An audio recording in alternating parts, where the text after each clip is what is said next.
ચલો propagation of sound ને શું કરવાનું છે? પ્રોપોગેટ કરવું ઇટ મીન્સ ધેટ કે શું કરવાનું? મૂવ કરાવવાનું છે. હવે સાઉન્ડ ને મૂવ કરાવવું હોય તો નોર્મલ છે. સાઉન્ડ મૂવ ક્યારે કરશે? જ્યારે એની પાસે કોઈ મીડિયમ પ્રેઝન્ટ હશે તો. મીડિયમ એર નું હોય, ગેસ હોય, લિક્વિડ હોય કે સોલિડ. હા, બધાની અંદર પ્રોપોગેટ થવાનો રેટ કેવો હશે? વધારે ઓછો હોઈ શકે. એર છે તો અત્યારે કમ્પ્લીટ અવાજ આવે, પણ આટલી સ્પીડમાં પાણીમાં જઈને બોલું તો અવાજ એટલો બધો આવશે નહીં. પણ વિચારો કે એને જો સોલિડ બિલ્ડિંગ હોય, બિલ્ડિંગની દિવાલની અંદર જઈને બોલું તો આવશે. હું અત્યારે અહીંયા બોલું છું, બાજુ ક્લાસમાં અવાજ જાય મારો? શું કામ? વચ્ચે કોણ આવી ગયું? વોલ આવી ગયું. બસ જો એમાં sound is produced by vibrating object. આ ટર્મ ખબર હતી. જ્યારે કોઈ પણ જગ્યાએ વાઇબ્રેશન થશે તો શું થશે? સાઉન્ડ ક્રિએટ થશે. Underline the matter or substance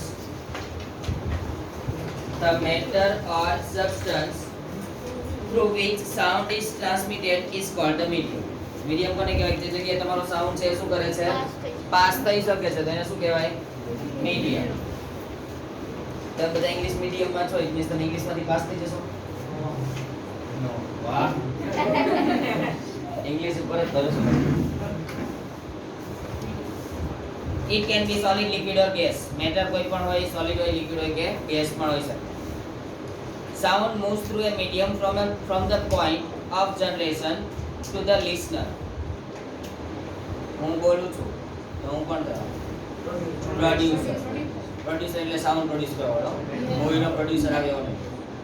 ચલો મેં સાઉન્ડ પ્રોડ્યુસ કર્યું. લિસનર કોણ છો? તમે અહીંથી બોલવાનું ચાલુ કર્યું, તમને બધાને સંભળાયું. તમને એકને સંભળાય, હું બેરો થઈ જઉં ત્યારે? It means that મારો સાઉન્ડ તમને તો પહોંચશે, પણ પાછો એને સાઉન્ડ રિવર્ટ બેક થઈને ક્યાં પહોંચશે? મને પણ પહોંચશે. હવે વિચારો કે આપણે આટલું બધું લોંગ બોલ્યા, પણ એ વસ્તુને ફોર્મ થવા માટે આટલો બધો ટાઈમ લાગતો નથી. એ તો એના નેનો સેકન્ડ શું કરે છે? પાસ કરીને પાછો આવતો હોય છે.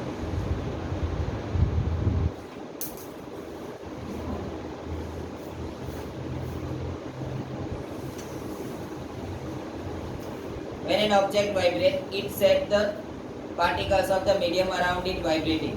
હું બોલું છું, તમને સંભળાય છે. It means that કે મારા મોઢાની પાસેના જેટલા પણ પાર્ટિકલ હતા એ પહેલા સ્ટેબલ સ્ટેટમાં હતા, પણ હું બોલ્યો એટલે કે ફોર્સ એપ્લાય થયો તો એ વાઇબ્રેટિંગ કરશે.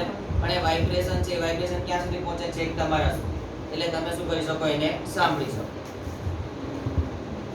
The particle do not travel all the way from the vibrating object to the ear. અમારા મોઢા પાસેના પાર્ટિકલ છે, ઈચ પાર્ટિકલ છે તમારા કાન સુધી ન પહોંચે. કારણ કે મારા મોઢા પાસે તમારા જેટલા 48 છો, 48 છો ને, 48 પાર્ટિકલ પ્રેઝન્ટ હોય. ઇટ મીન્સ ધેટ કે અહીંયાનો પાર્ટિકલ છે, આગળના પાર્ટિકલને શું કરે? ધક્કો આપશે. આગળનો પાર્ટિકલ બીજા પાર્ટિકલને શું કરે? ઇટ મીન્સ કે એ શું કરે છે? એકબીજાને ટ્રાન્સફર કરે છે. અને ટ્રાન્સફર થઈને શું થાય છે? વોઇસ બધાને સંભળાય. A particle of the medium in contact with the vibrating object is first displaced from its equilibrium position. Equilibrium position એટલે કે સ્ટેબલ પોઝિશન હતી, તો સ્ટેબલ પોઝિશનમાંથી ક્યાં આવે છે? વાઇબ્રેશનમાં આવશે. અને એ વાઇબ્રેશનમાં ફર્સ્ટ આવ્યો, એના બાજુના શું કરશે? એ વાઇબ્રેશનમાં લાવશે. એ આપણે બધા જોયું. સર બધા જોઈ ગયા, આપણે વાતો કરી છે, આપણે પકડાઈ ગયા, પણ આપણો બાજુવાળો રહી ગયો. આપણે એમ કીધું સર હું એકલો નહોતો, આ એ હતો. ઇટ મીન્સ ધેટ કે તમે તો વાઇબ્રેટ થયા, એને હારે હારે શું કર્યો? વાઇબ્રેટ થયા.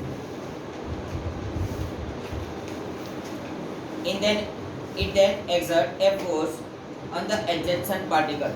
Adjacent એટલે એમ બાજુવાળો પાર્ટિકલ શું કરશે? ફોર્સ એપ્લાય કરે છે.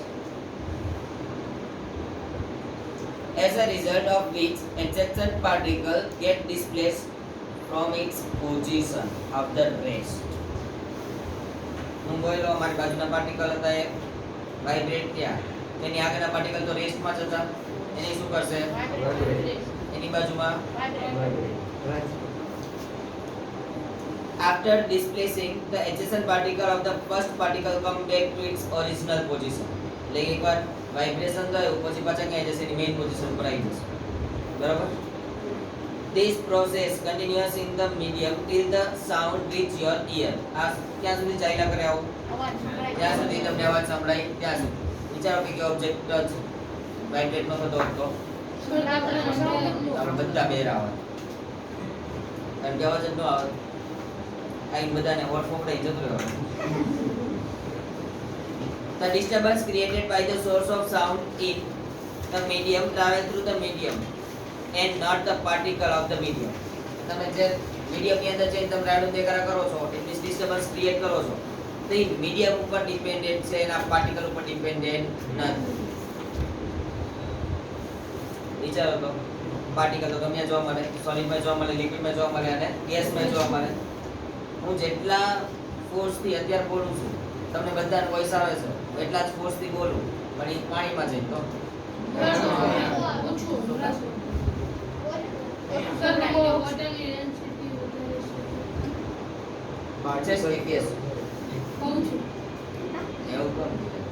વોટરની ડેન્સિટી વધારે હશે. વિચાર કરો તમારું ફર્સ્ટ ચેપ્ટર સોલિડમાં ગેસ હતા એમાં પાર્ટિકલ્સ વચ્ચેની સ્પેસ હતી તો સ્પેસ છે તો એ પાર્ટિકલ એની આજુબાજુ વાળા હતા એ શું થશે વાઇબ્રેટ થઈને સાઉન્ડને પ્રોપોગેટ કરાવી શકે. પણ લિક્વિડ ની અંદર પાર્ટિકલ્સ છે જતી કેવા છે નજીક છે. ઇટ મીન્સ ધેટ કે એમની ઇન્ટરમોલેક્યુલર સ્પેસ કેવી છે ઓછી છે. એક્સઆઈમાં એટલો બધો સાઉન્ડ પ્રોડ્યુસ થશે નહીં. અને સોલિડ હોય તો sound least sound. A wave is the disturbance that move through a medium when the particle of the medium set neighboring particle into the motion. Sound की ना प्रोड्यूस થયો એક મોશન માં આવે તો બીજાને શું કરશે મોશન માં લાવશે. They in turn produce similar motion in the others. એટલે કે જે મેં પ્રોડ્યુસ કર્યો વેવ એટલા જ વેવનો બાજુવાળો થશે એટલા જ વેવનો પાકું. મીન્સ ધેટ આખા ક્લાસમાં મારો વોઇસ એક જ સરખો પહોંચે એવું થાય છે કે આગળવાળા છે એમને વધારે વધુ અવાજ આવે પાછળવાળાને અવાજ જ ન આવે એવું થઈ શકે નહીં. એક્સેપ્શનલ કેસીસ હોય like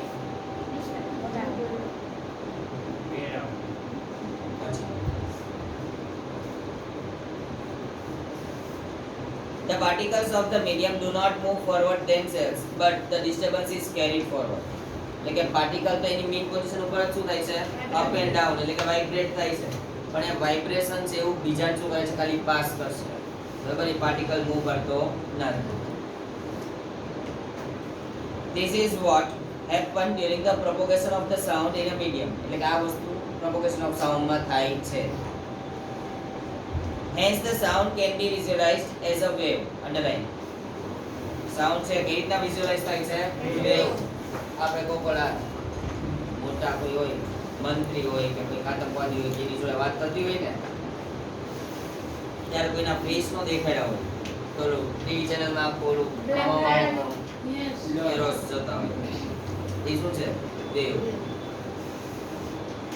underline continue. Sound waves are characterized by the motion of the particles in the medium and are called as the mechanical waves. એક તો મોશન ઉપર ડિપેન્ડન્ટ છે અને પાછા વાઇબ્રેટ થાય છે એટલે પોઝિશન ને શું કરે છે ચેન્જ કરે છે. તો મોશન માં છે પોઝિશન ચેન્જ થઈ બંને વસ્તુ થઈ એટલે કે એનર્જી આવે મિકેનિકલ. જે વેવ હોય એને કહો વેવ કહેવાય mechanical. Air is the most common medium through which sound travel. Obvious છે આપણે બધા રાઈડ ઉદય ક્યાં કરી છે ક્લાસમાં. ક્લાસમાં કોણ છે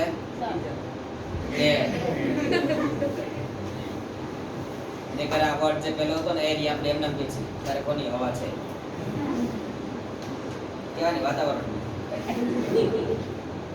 When a vibrating object move forward it pushes and the compresses the air in front of the creating a region of high pressure.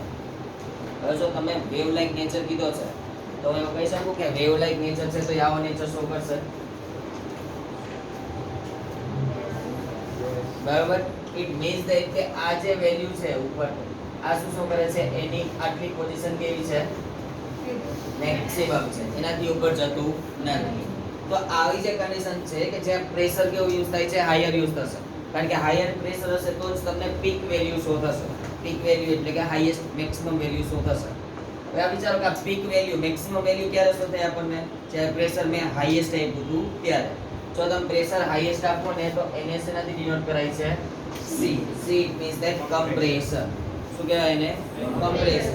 પણ આ જે સેન્ટર લાઈન હતી એની અબવની વાત છે. જો ડાઉનવર્ડ હોય તો આ મિનિમમ કહેવાય અને એને શું કહેવાય આ એટલે કે rare faction.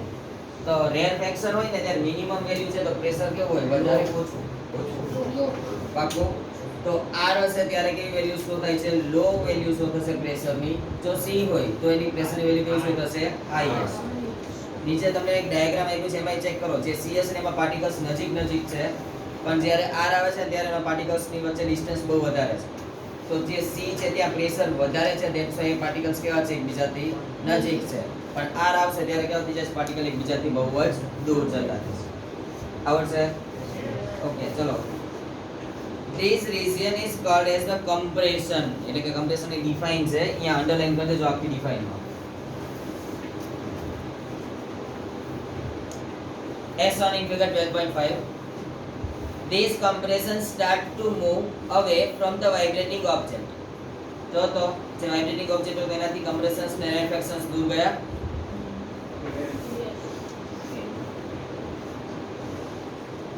Underline.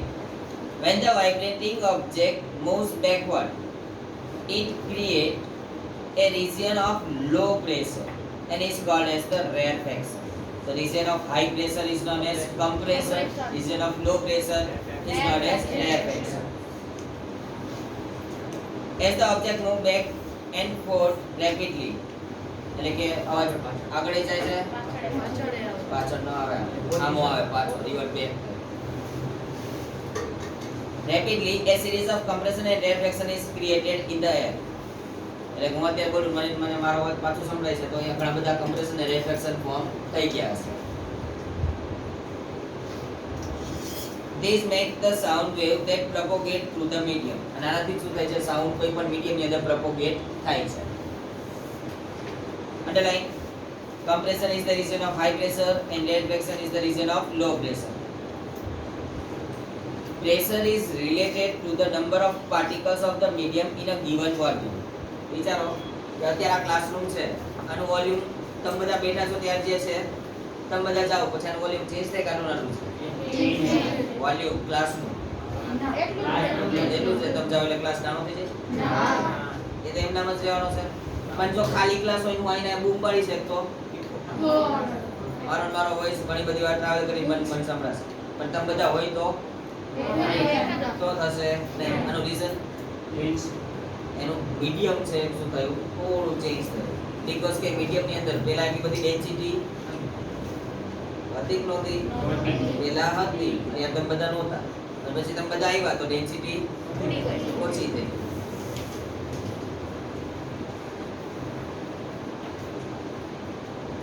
More density of the particles in the medium give more pressure and vice versa. જો આટલા બેઠા છો તમારે બધા જોશથી બોલવું પડે. વિચારો કાંઈ ખાલી પેલી બે બેન્ચ જ આવી હોય બધામાં તો આટલું બધું જોશથી બોલવું પડતું ના. ઇટ મીન્સ ધેટ કે પ્રેશર તમે કેટલું એપ્લાય કરશો એની ડેન્સિટી ઉપર ડિપેન્ડ કરશે. Underline. Thus the propagation of sound can be visualized as a propagation of density variations or pressure variations in the medium. Done? Okay. So next question છે ને કયો છે why sound needs a medium to travel? Explain. તો sound છે ને medium ની જરૂર છે તો શું થઈ શકશે ટ્રાવેલ થઈ શકે બાકી થઈ શકવાનો નથી. તો જો એના માટે એક ઝાડ છે ઇટ મીન્સ કે એક સરફેસ ઉપર આપણે ઝાડને ફિક્સ કરી છે અને ઝાડ ઉપર શું છે રબર કોક છે. આ રબર કોક છે એના થ્રુ વાયર્સ પાસ કર્યા છે અને કોના જોડે કનેક્ટેડ છે ડાયરેક્ટલી વિથ ધ બેલ. આ બેલ જોડે કનેક્ટેડ છે તમે વાયરને ક્યાં સુધી લઈ ગયા છો ટુ ધ ઇલેક્ટ્રિસિટી એટલે કે જ્યાંથી શું પ્રોવાઈડ થાય છે ઇલેક્ટ્રિસિટી પ્રોવાઈડ થાય છે. ત્યાં બુકની અંદર આવી અરેન્જમેન્ટ શો થશે. આને છે ને શું કહેવાય સ્વિચ. બરોબર પણ સ્વિચ અત્યારે એટલા માટે શું નથી કરી કારણ કે આનું ટોટલ એક્સપ્લેનેશન સ્વિચનું કામ શું છે એની 10th માં આવશે. ધેટ્સ વાય અત્યારે આપણે આનો યુઝ કરતા નથી. હવે જો નીચેનો પોર્શન છે ત્યાં વેક્યુમ પંપ ક્રિએટ કરેલો છે અથવા તો જોઈન્ટ કરેલો છે. રબર કોક થ્રુ તમે શું કર્યું છે બેલને કનેક્ટ કરી છે. હવે પહેલા મેં આ જે વેક્યુમ પંપ હતો ને એને મેં ક્લોઝડ કન્ડિશનમાં રાખ્યો. બરાબર એટલે કે અંદર એટમોસ્ફિયર પ્રેઝન્ટ છે. હું ઇલેક્ટ્રિસિટીની સ્વિચ ઓન કરીશ તો શું થશે? કરંટ આવશે. કરંટ આવશે ઇટ મીન્સ ધેટ કે આ જે હેમર છે એ એના મેટલ પ્લેટ ઉપર હેમરિંગ કરશે. એ નોર્મલ છે કે મેટલ છે એ સોનોરસ છે. સોનોરસ એટલે કે અવાજ પ્રોડ્યુસ કરી શકે, સાઉન્ડ નીકાળી શકશે. તો અહીંયા જ્યારે મેટલ પ્લેટ ઉપર આ હેમરિંગ કરશે એટલે શું થશે? સાઉન્ડ પ્રોડ્યુસ થશે. શું કામ સાઉન્ડ પ્રોડ્યુસ થઈને આપણને સંભળાયું? બીકોઝ ત્યાં કોણ પ્રેઝન્ટ હતું? એર છે એ પ્રેઝન્ટ છે. હવે વિચારો કે અહીંયાથી મેં આ વેક્યુમ પંપ છે એને ઓપન કર્યું અને વેક્યુમ પંપ મેં સ્ટાર્ટ કર્યો. મારી સ્વિચ ઓન ને ઓન છે, બેલ ચાલુ છે, રિંગ થવા. તો જેમ જેમ અહીંયાથી વેક્યુમ પંપ એટમોસ્ફિયરને એબ્ઝોર્બ કરીને બહાર કાઢશે એમ જેટલો વધારે સાઉન્ડ આવતો તેની કરતાં એ સાઉન્ડ કેવો થતો જશે? ધીમે ધીમે ઓછો. હવે વિચારો ટોટલ અંદર એર જ નથી તો અંદર હેમરિંગ થતું હશે પણ મને સાઉન્ડ સંભળાશે નહીં. રીઝન કે અહીંયા હવે એકેય મીડિયમ પ્રેઝન્ટ નથી. જો મીડિયમ પ્રેઝન્ટ હોત તો મને સાઉન્ડ સંભળાતું, પણ મીડિયમ એકેય પ્રેઝન્ટ નથી એટલે મને સાઉન્ડ સંભળાતું નથી. ઓકે, તો આટલું જ એક્સપ્લેનેશન છે. આ ચેક કરો.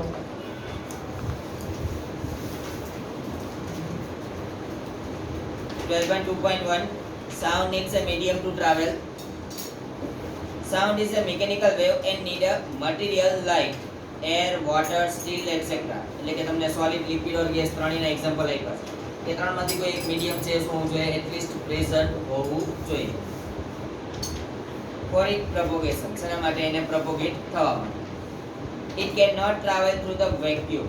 વેક્યુમ હશે તેમાંથી ટ્રાવેલ થતું નથી. Which can be demonstrated by the following experiment. આ એક્સપેરિમેન્ટ છે તે આપણે ડ્રો કર્યો ને એવો. Take an electric bell and an airtight glass bell jar. Airtight it means કે એની અંદર એટમોસ્ફિયર બહારથી અંદર જઈ શકશે કે નહીં જઈ શકે? નહીં જઈ શકે. The electric bell is suspended inside the airtight bell jar. દેખાય છે? The bell jar is connected with to a vacuum pump. જો તો નીચેથી vacuum pump જોડે કનેક્ટેડ છે. Okay. As shown in figure, if you press the switch, you will be able to hear the bell. Normal છે કે switch press કરો તો તમને બેલ છે એ સંભળાશે. Now start the vacuum pump. When the air is in the jar is pumped out gradually. Gradually એટલે કે turn by turn શું થાય છે? એમાંથી એર બહાર નીકળે છે. The sound become fainter. એટલે શું થાય છે? fainter નો મીનિંગ ઓછો થવો. Although the same current is passing through the bells. Current તો ઇલેક્ટ્રિસિટી માંથી કેવો મળે છે? સેમ જ મળે છે, એમાં કોઈ ચેન્જ થતો નથી. After some time, when less air is left inside the bell jar, you will hear a very feeble sound. Feeble એટલે સૌથી ઓછું, minor sound તમને જોવા મળશે. Sorry, સાંભળવા મળશે. What will happen if the air is removed completely? Completely air bell jar માંથી remove થઈ ગઈ તો sound સંભળાશે નહીં. Will you still be able to hear a sound of the bell? No.